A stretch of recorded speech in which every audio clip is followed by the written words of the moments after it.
yang kedua kita akan kenalkan bahwa pemukiman orang-orang Yasrib pada masa sebelum Islam datang atau bahkan setelah Rasulullah hijrah ke kota Madinah ini, pemukimannya itu hanya seluas area pagar ini.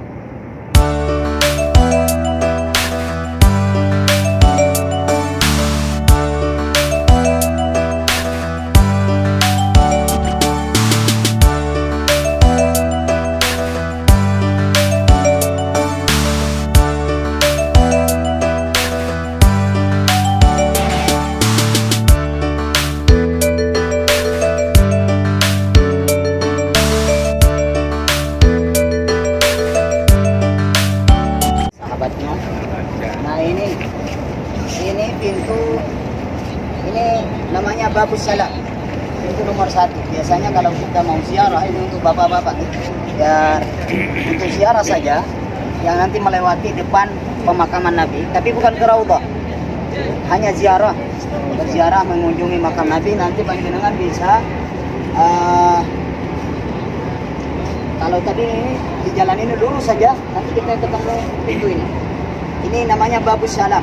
Makanya sampai ke sana ini Babus Tarik Salam. Apa jalan namanya As-Salam. Sampai ke Jami As-Salam ya, kampus kami sekitar 7 kilo dari sini. Itu namanya Tarik Salam. Lurus ya. Nah ini kalau kita mau ziarah, ini hanya untuk bapak-bapak karena ibu-ibu hanya diperbolehkan ziarah Nabi itu sekaligus langsung masuk Raudhah. Hari Selasa nih, nanti hari Selasa panjenengan bisa masuk Raudhah dan bisa sekaligus langsung ziarah makam Rasulullah SAW. Nah ini Tarik Salam, yani saya akan jelaskan posisi panjenengan masuknya. Jadi kalau jenengan masuknya misalnya dari pintu 318 ke pojok ujung paling depan itu, nanti muter begini Bapak. Nah, ini pintu As-Salam. Nanti jenengan jalan dulu ke sini, ada kamar mandi sini, muter. Nah, baru kembali lagi masuk ke sini. Baru ketemu jalan. Jadi dibuat muter aja sebenarnya untuk biar tidak ngantri padat di depan pintu As-Salam. Nah, jenengan bisa sewaktu-waktu, biasanya menjelang sehabis sholat duhur, sehabis sholat asar bisa berziarah ke makam Rasulullah SAW.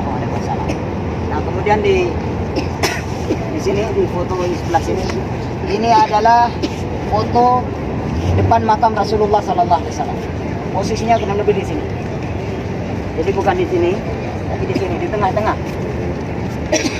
Tengah-tengah. Nah, Rasulullah SAW dimakamkan di rumah istri beliau Aisyah radhiyallahu anha. Jadi kalau ingin saya gambarkan posisi makam Rasulullah itu seperti ini. Kalau kita posisinya berarti dari, nah seperti ini sebelah kiri kita kalau ziarah ya, ini makam Nabi. Jadi posisi kuburan Nabi itu, permisi, ini kuburan Nabi, setengah dari kubur Nabi, barulah di sampingnya Abu Bakar As-Siddiq, baru setengah dari kubur Abu Bakar As-Siddiq ada kubur daripada sahabat mulia Umar bin Khattab. Jadi tidak berjajar seperti ini. Mereka seperti ini Bapak. Nah, jelas. Biar tahu gambarannya. Kita kalau ziarah nanti misalnya sholat di Raudhah di sebelah sini, keluarnya nanti langsung sekaligus ziarah makam Nabi. Tapi yang ziarah langsung melalui pintu As-Salam, dia akan lewat dari sini terus lurus persis Nabi, nanti makamnya di sebelah sini. Yang paling berdekatan dengan pintu. Nah, letaknya di pintu ini, di pintu yang tengah, bukan di sini, tapi pintu di sana. Nah, ini untuk biar panjenengan, karena ada beberapa jamaah saya melihat kuburan Nabi. Nah, ini biar kita jelaskan bahwa sesungguhnya kuburan Nabi itu sejak pada masa Daulah Abbasiyah itu dipelopori oleh sahabat mulia tabi'in Umar bin Abdul Aziz. Ini sudah ditembok karena kuburan Nabi itu sempat diceritakan sampai 4 kali akan dicuri. Ya, termasuk nanti ada salah satu pada masa itu ada orang Yahudi menggali dari bawah, dari rumahnya. Tidak ada yang mengetahui, termasuk khalifah pada saat itu tidak mengetahui. Tapi ada salah satu orang yang dimimpikan oleh Allah Subhanahu wa taala bahwa ada yang sedang menggali tanah untuk mencuri jasad Nabi sallallahu alaihi wasallam. Nah, kemudian pada akhirnya orang yang mimpi ini melapor berkali-kali, dia tidak hanya sekali dimimpikan. Allah mimpikan berkali-kali, pada akhirnya kemudian ini adalah petunjuk dari Allah supaya dia melaporkan ke khalifah. Ya, benar, terbukti setelah ada laporan seperti itu, dicek rumahnya, dikumpulkan penduduk Madinah waktu itu dan dicari wajah-wajahnya, siapa yang tidak hadir di sini. Betul, yang tidak hadir dia pada saat itu, dan khalifah langsung mendatangi rumahnya dan menggerebek jatuh. Ditemukan dia sedang menggali tanah untuk mencuri jasad Rasulullah SAW. Jadi Bapak Ibu, pada masa Umar bin Khattab Aziz, bahkan sebelum berdirinya negara Mamlakah Arabia Saudiyah ini, kuburan Nabi itu sudah ditembok berlapis 3. Jadi tidak mungkin, jadi sudah bertembok berlapis 3. Jadi tidak mungkin kita bisa melihat langsung. Jadi yang panjenengan lihat yang warna hijau itu bukan kuburan Nabi, tapi itu adalah bungkus daripada temboknya. Panjenengan bisa nanti lihat di sini, dari lubang ini terlihat ada sekilas bayangan warna hijau. Nah, itu bukan kuburan Nabi, tapi bungkus daripada tembok yang jenengan bisa lihat di YouTube. Nah, itu ada video yang berbahasa Arab penjelasan, tapi detail tahapannya proses penembokan kuburan Nabi supaya tidak ada kejadian yang tidak diinginkan. Bapak Ibu, insya Allah dirahmati Allah.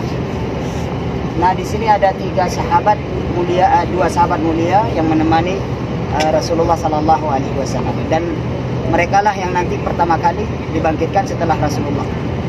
Jadi Rasulullah, kemudian setelah itu Abu Bakar As-Siddiq, setelah itu Umar bin Khattab, barulah setelah itu penduduk Baqi.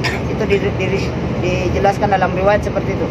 Jadi kita bukan ngarang. Jadi dalam riwayat yang sahih bahwa yang nanti kelak akan dibangkitkan pertama kali ketika hari kiamat adalah Rasulullah, orang yang berdekatan dengan Rasulullah, yang tentunya para ulama menafsirkan itu adalah sahabat, 2 sahabat tadi. Barulah setelah itu penduduk Baqi.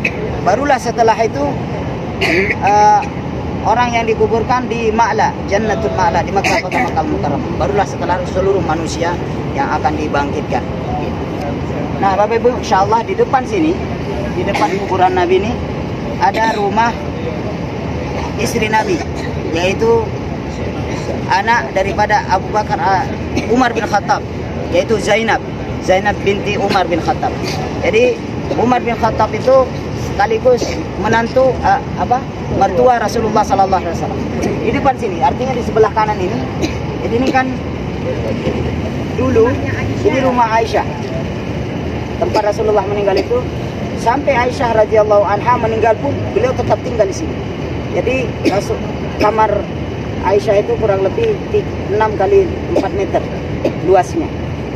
Jadi ketika Rasulullah meninggal dikasih tabir kain. Dan itu kalau panjenengan bisa masuk ke Museum Wahyu, bisa saksikan rumah Nabi seperti apa. Kita sangat terharu bagaimana seorang mulia, makhluk paling mulia di muka bumi ini rumahnya hanya seperti itu. Nah, kemudian di sebelah sini itu sebenarnya jalan yang kita lewati itu sebenarnya rumah daripada rumah istri Rasulullah, yaitu Zainab binti Umar bin Khattab. Nah, rumah inilah yang ketika diminta oleh khalifah yang setelahnya, khalifah setelahnya meminta untuk dijadikan jalan, karena rumah ini kalau seandainya tidak ada akses melewati rumah ini akan kesulitan, kaum muslimin akan kesulitan. Nah, tapi pada intinya beliau Zainab meminta supaya dibuatkan jendela, Bapak Ibu, yang nanti ketika suatu saat saya kangen, saya bisa langsung melihat dari jendela itu suami beliau Rasulullah Sallallahu Alaihi Wasallam. Sampai sekarang itu terbuka.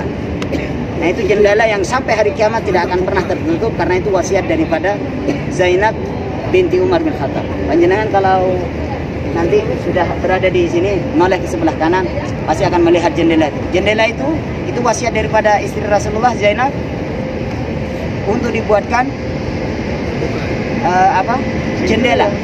Nah disitulah sampai hari kiamat itu akan berlaku, tidak akan ada yang berani merobohkan jendela itu, karena itu adalah wasiat daripada istri Rasulullah SAW. Bapak Ibu bergeser ke sebelah sini. Nah, ini penting juga. Ini area Raudhah. Rasulullah SAW bersabda, ma baina baiti wa minbari raudhatun min riyadil jannah. Antara daripada rumahku dan mimbarku, jadi mimbar Rasulullah seperti ini. Nah, ini mimbar Rasulullah. Ini hanya sekedar gambarannya saja, tapi bentuknya, tingginya kurang lebih seperti. Mimbar asli Rasulullah itu pernah terbakar. Jadi ini hanya replikanya, hanya replika. Yang aslinya mimbar Rasulullah itu sudah terbakar karena mungkin waktu itu pernah terjadi kebakaran. Tapi orang yang hidup setelah itu membuatkan mimbar persis seperti mimbar yang kita lihat tadi. Ini mimbar naik Bapak Ibu, ini ada pintunya. Itu nanti khutbahnya di sana di atas sana. Nah ini mimbar Rasulullah, dan sebelah sini adalah makam Rasulullah atau rumah-rumah istri Rasulullah. Nah antara rumah Rasulullah dengan mimbar itu raudhatun min riyadil jannah, taman-taman surga. Nah ini nanti kalau panjenengan, biasanya ini kan jamaah lagi padat-padatnya. Ini jangan sampai salah. Ada yang mungkin nanti merasa sudah sholat di raudhah tapi sebenarnya belum masuk raudhah. Nah nanti panjenengan bisa hitung yang tiga ini tiang dari pertama, tiang kedua, tiang ketiga. Nah ini persis luasnya kamar Aisyah radhiyallahu anha, istri Rasulullah. Jadi ini ada satu tiang lagi, itulah batas akhir daripada raudhah. Jadi diusahakan kalau panjenengan sudah masuk raudhah, diusahakan sholat di paling depan. Karena ada tempat paling belakang itu sudah tidak termasuk raudhah, tapi dibuat karena biasanya kalau padat jamaah sudah diminta disuruh sholat di sini. Nah, Bapak Ibu di sini kita lihat ada mihrab Rasulullah. Saya 2017 yang lalu ketika datang ke Madinah, pertama kali ke Madinah, mihrab Rasulullah itu hampir setiap khalifah punya mihrab tersendiri. Termasuk Abu Bakar As-Siddiq, kemudian Umar bin Khattab, yang di sini tidak terlihat.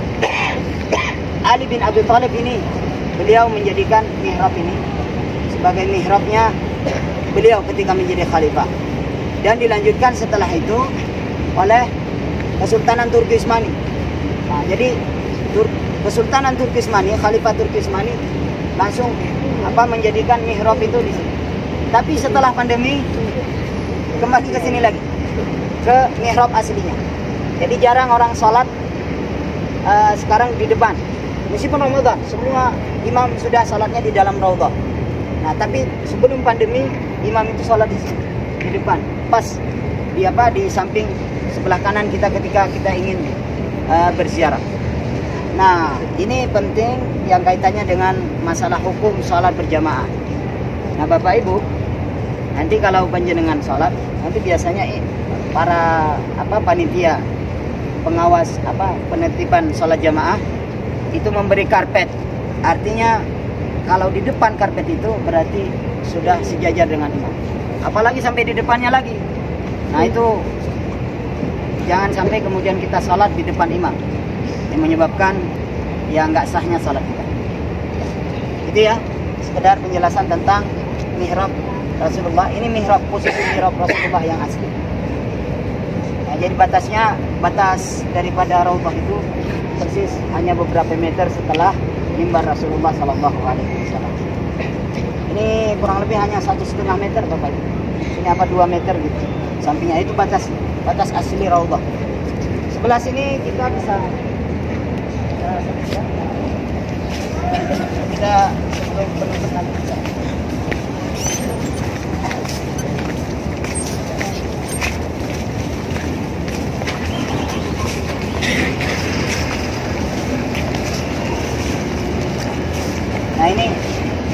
bentuk mihrab yang saat ini dibangun oleh Kesultanan Turki Utsmani.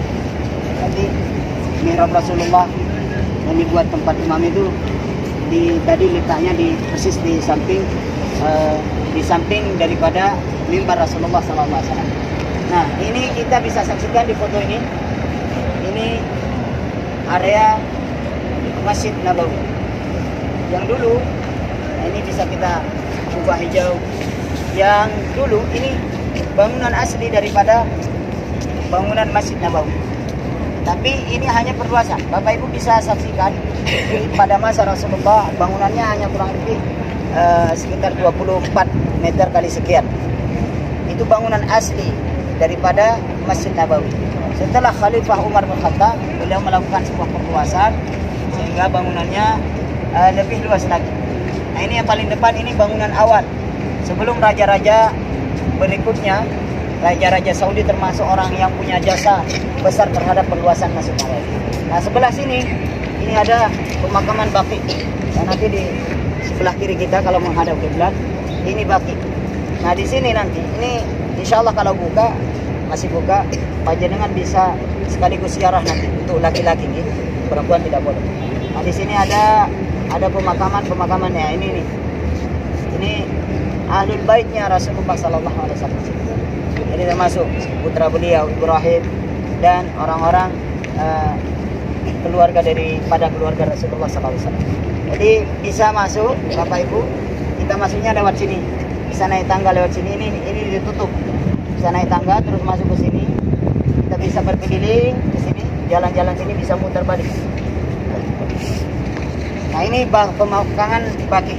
Nah, di sebelah sini ini suasana ketika Idul Fitri. Ini pengambilan foto ketika suasana Idul Fitri. Semua orang sholat sampai ke depan-depan. Nah, ini tempat yang kita tinggali saat ini. Dulu ini sudah foto lama itu. Kalau kita saksikan di sini sudah tidak ada bangunan ini ya. Ini 2017 yang lalu waktu saya pertama kali datang ini masih ada bangunan ini yang jajar. Yang sekarang tersisa hanya bangunan. Nah, itulah sekilas gambaran Masjid Nabawi. Tiangnya ada 10, menaranya Masjid Nabawi ada 10, yang semua punya nilai sejarah.